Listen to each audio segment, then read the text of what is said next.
Simon says. Don't click this. They're watching. My cursor hovered over the link.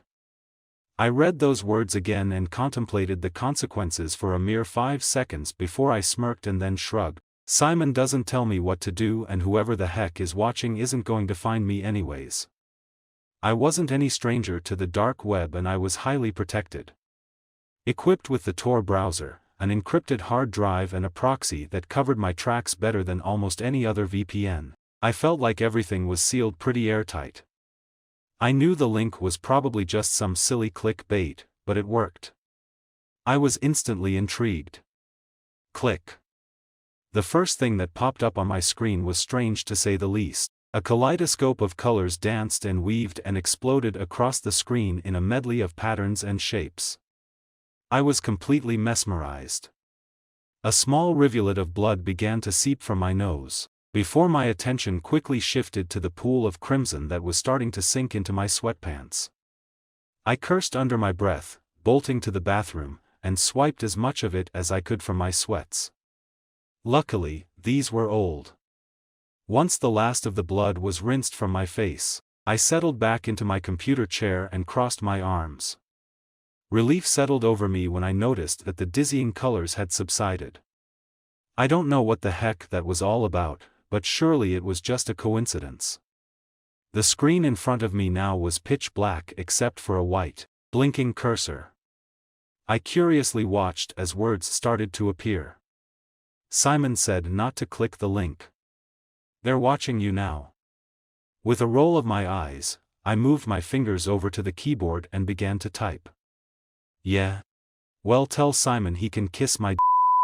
Before I could even finish typing my sentence though, I froze. My fingers crawled away from the keyboard. What the? Hello 239.2.24.166. Simon would like to play a game. If you win, he will let you go, but if you lose, there will be consequences. A nervous laugh bubbled up from within me as I anxiously scratched the back of my neck. How in the world were they able to pull my IP? That should have been nearly impossible. I took every precaution.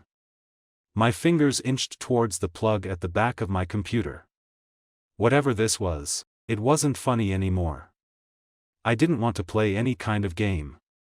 Simon says you shouldn't do that. My hand hovered in mid-air as I looked at the words blinking back at me. Fine, I thought. I'll play his stupid game. Fine. I'll play. Excellent. Follow Simon's instructions and you'll win. Follow any other instructions but his, and the consequences will be dire. He was going to have me play a stupid child's game? What kind of idiot did he think I was? I shoved my anger aside, staring at the screen for a second before typing. Sure. Simon says. Cut off your right pinky finger. Startled at the command, I pushed my chair back from the computer. What the actual d-? Simon says he will not ask again. Cut off your right pinky finger or someone close to you will lose one. There was no way they even knew any of my family members. My parents lived in a whole other state, and even then, they lived way out in the country. But then, I heard my phone ring. Mom? I asked, my voice wavering when I heard her panicked tone. Levi, your father just had a terrible accident. He was cutting some wood with his skill saw and, she paused, murmuring something about there being too much blood. Somehow he sliced off his pinky finger. What? Is he? We'll have to give you a call back. We just got to the emergency room. My fingers twitched as the phone fell from my grasp, my eyes widening as I stared back at the computer screen. Something about this was very wrong. There was no way in hell this was a coincidence. Simon has 3 more orders for you. Follow them closely and the game will be over. A few agonizing seconds passed before my next command came. Simon says. Bring your waffle maker back here, plug it in and turn it on. Fear coursed through me, crawling into my lungs and holding my breaths captive. What kind of twisted game was this? I'd learned my lesson though, so I scrambled to the kitchen to grab my waffle maker. If I learned one thing, it was that Simon was not patient and he definitely wasn't joking around. Sweat dripped down the side of my face as my fingers shakily plugged the waffle maker into the wall and turned it on. I knew that whatever command I was given next was going to be awful, and I was dreading the next message. Simon says. My heart thrummed in my chest wildly as I watched the typing bubbles. Sharp, ragged breaths flew past my lips as I waited. The anticipation was killing me. The bubbles stopped. And then the next command appeared. Open up your waffle maker and make sure it is hot. I nodded, prying open the lid and cautiously waving my hand over the griddle before I typed back, "It's hot."